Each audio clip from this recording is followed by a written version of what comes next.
our top 3 takeaways from 2023 so far. Now, I'm fully expecting, almost guaranteeing, that Sam is going to make some sort of joke here about a fast food takeaway restaurant, but I'll let him get to that. He's looking like, nah, I didn't even think about that. We'll put money on it, folks. But our top 3 takeaways from the first 3 Grand Prix of the season. This could literally be anything, just what stood out to us.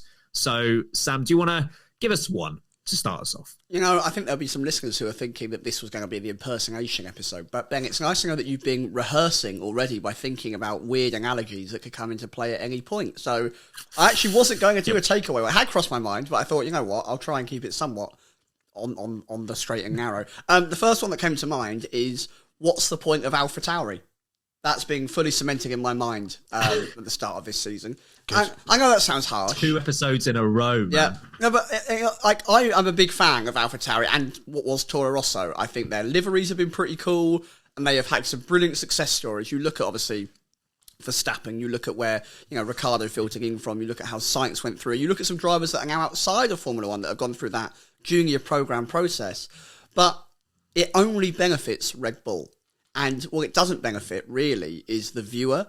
And I'm just a little bit... When we've had all this controversy about who should be a new team on the grid, you know, should Andretti come in, this Formula Equality team, or whatever it might be, you know, for better or for worse. Pollock Racing. Pollock Racing is what they should be called.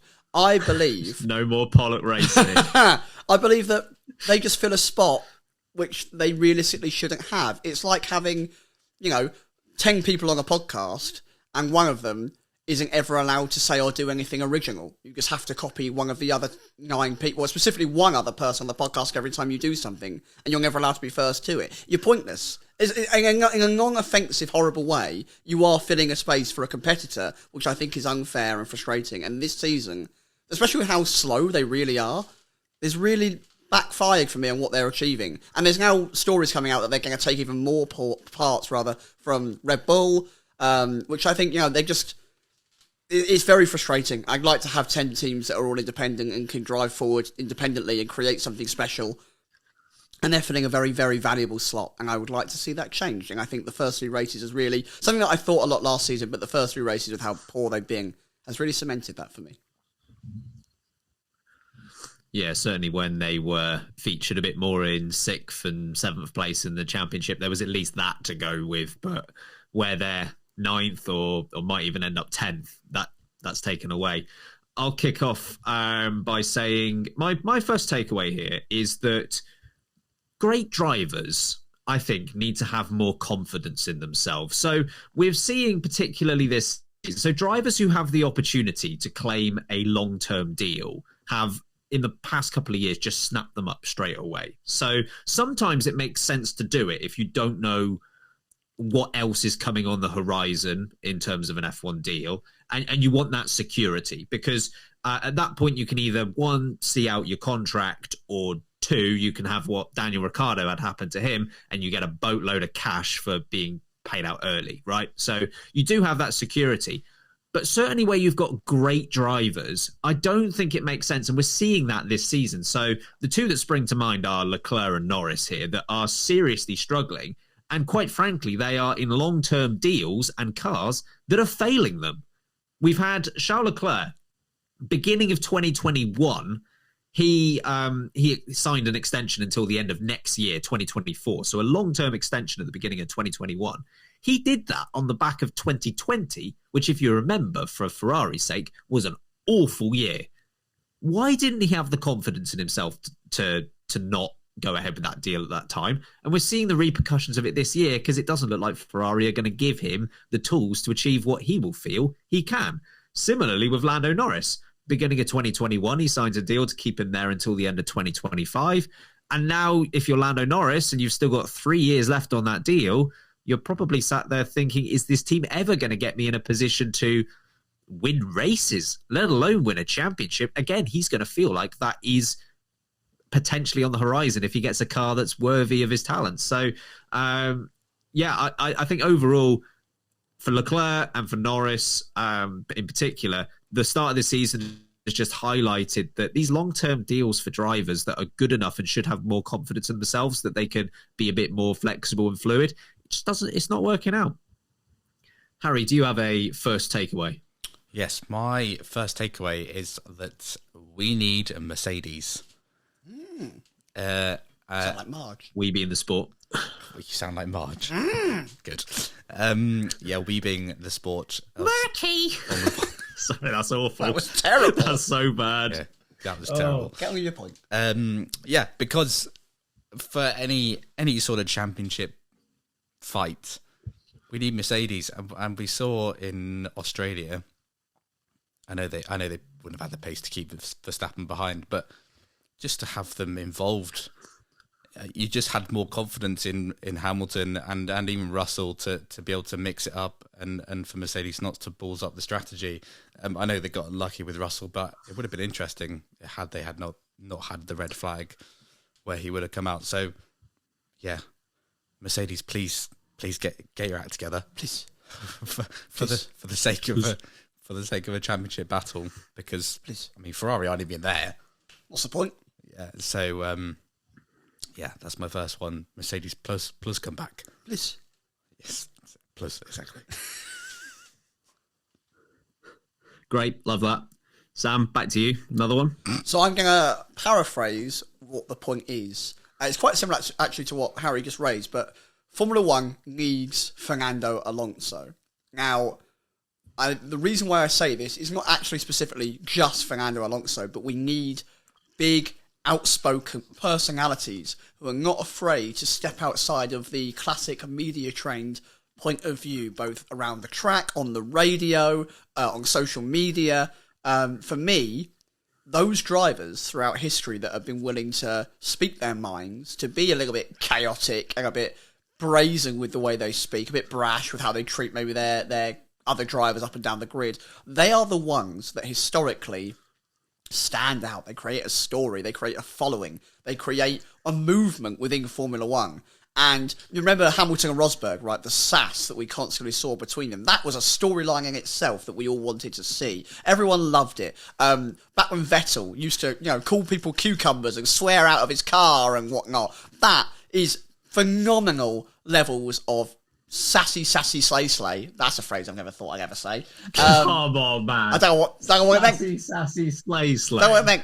Don't know what it meant. Anyway, my point is, Formula One, I believe, has become too media refined and coached, and I am missing the sass. I'm missing the fun. I'm missing the taking the mickey out of each other and having a go out of each other. And I think that's a key part of sport and Formula One that we are losing. But someone like Fernando Alonso is very much keeping alive with his bye-bye.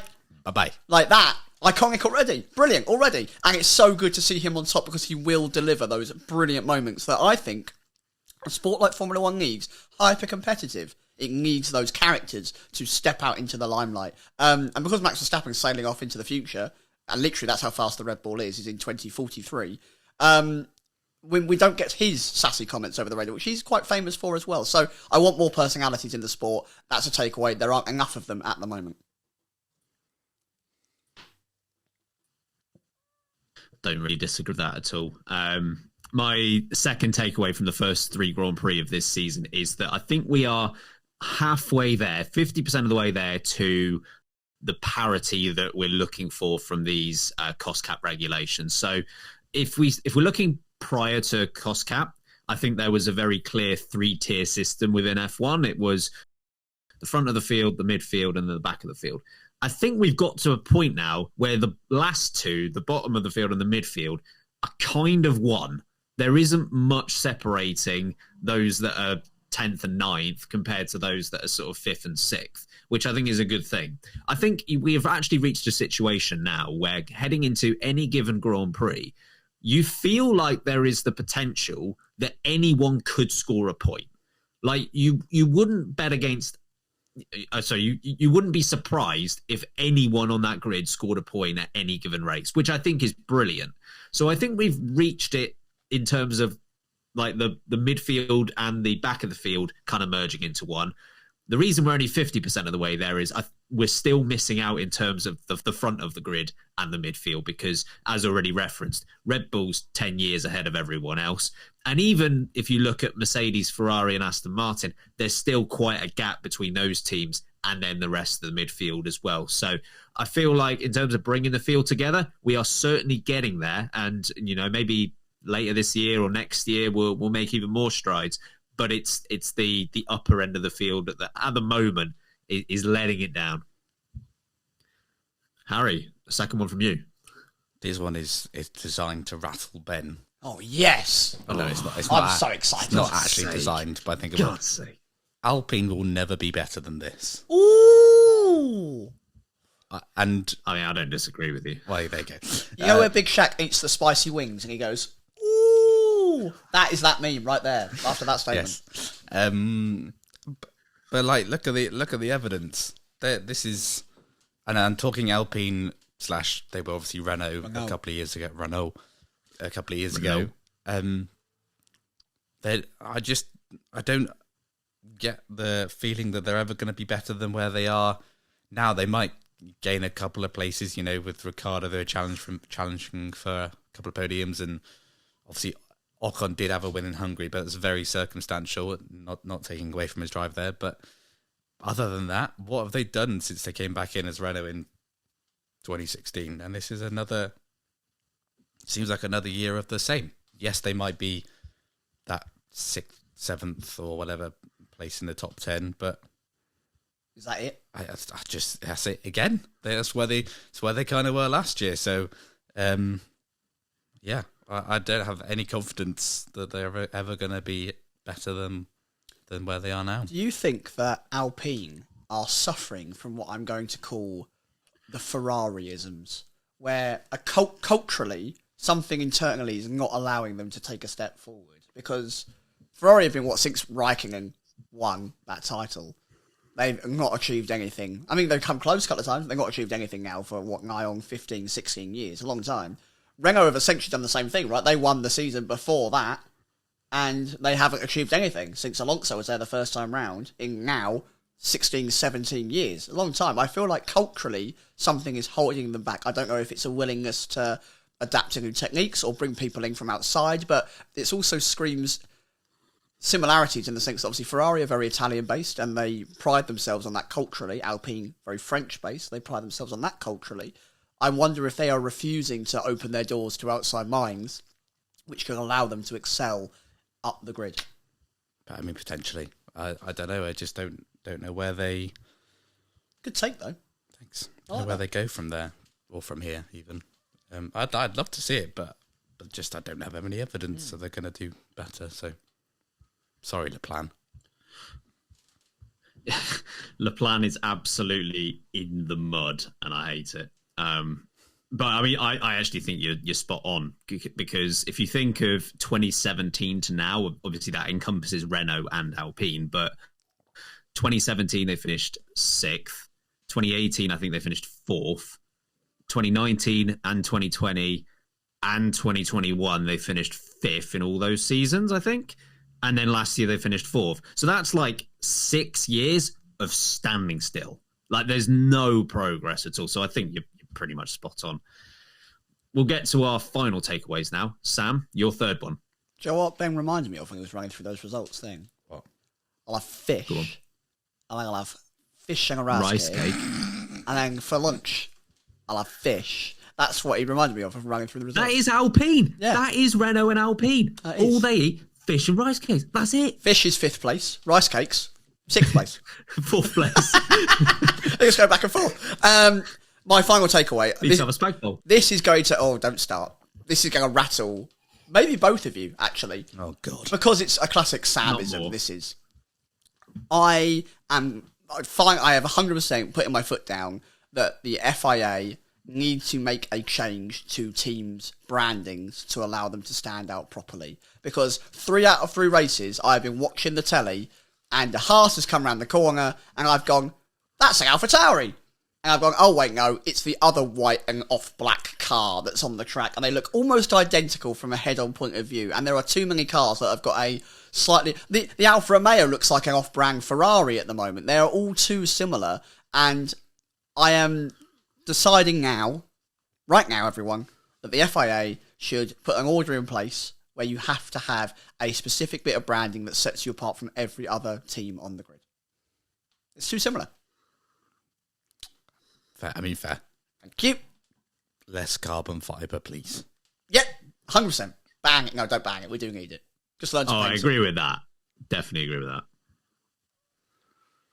All right, my final takeaway. I don't know if this will rattle anyone. We'll see.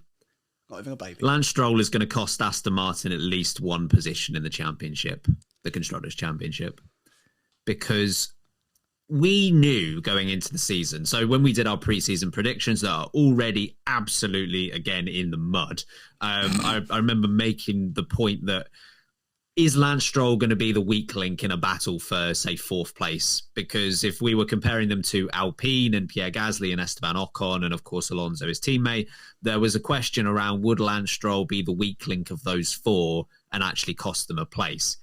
The reality is, good for Aston Martin in that they're not battling Alpine and they're battling better teams, but also we're not comparing Lance Stroll to Esteban Ocon and Pierre Gasly now. We're comparing him to even better drivers. Can you honestly say, out of these six drivers in that fight for second place, we've got Carlos Sainz, Charles Leclerc, Fernando Alonso, George Russell, Lewis Hamilton, and Lance Stroll. It's not even just a weak link. It's such an obvious weak link of those six. Like, it's not even close. The gap between Lance Stroll in sixth and whoever you want to put in fifth out of those five is way bigger than the gap between fifth and first of those group of drivers, right? It's like all five of them made the jump over the Grand Canyon, and Lance Stroll doesn't know how to get to the other side, and that's the gap between them. He's Homer trying to get over the canyon, and then he on the back and then just doesn't fall make straight it. into the middle. Yes. Sorry, Lance.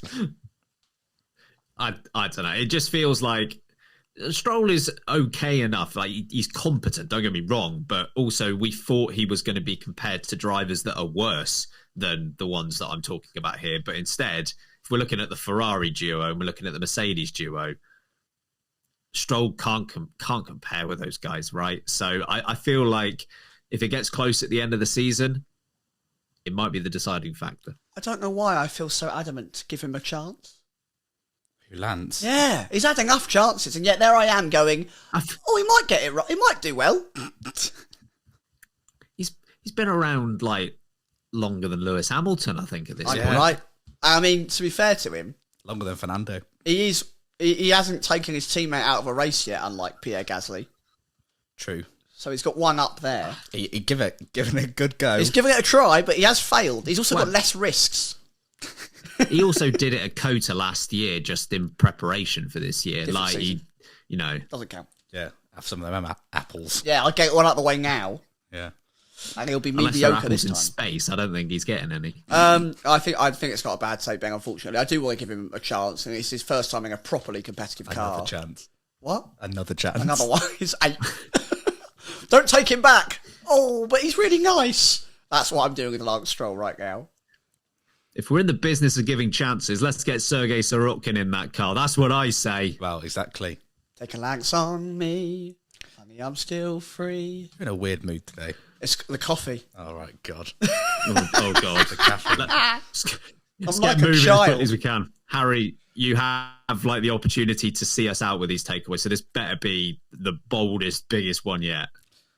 It's not, so I'm very sorry. Okay, good. Yeah. It's probably quite an obvious one, but we still talked about it, the possibility of it. But my takeaway is that Sergio Perez won't ever be world champion. Sorry, Checo. Mexico hates you. I think we should give him another chance. Another one. Take a Lance on me. Look, Checo he is a really great driver, and we've seen some actually really exceptional performances from him. Some in Red Bull, but some before that at Racing Point as well, and Force India back in the day. But he doesn't, when we had Saudi, and he was really good in Saudi and really quite impressive, holding off Verstappen.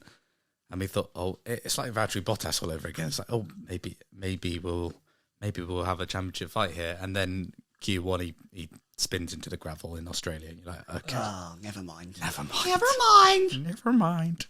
Never mind. So I'm sure he can still get a few more wins this year, but I just don't think he'll be there consistently enough for a championship fight, which is, is sad.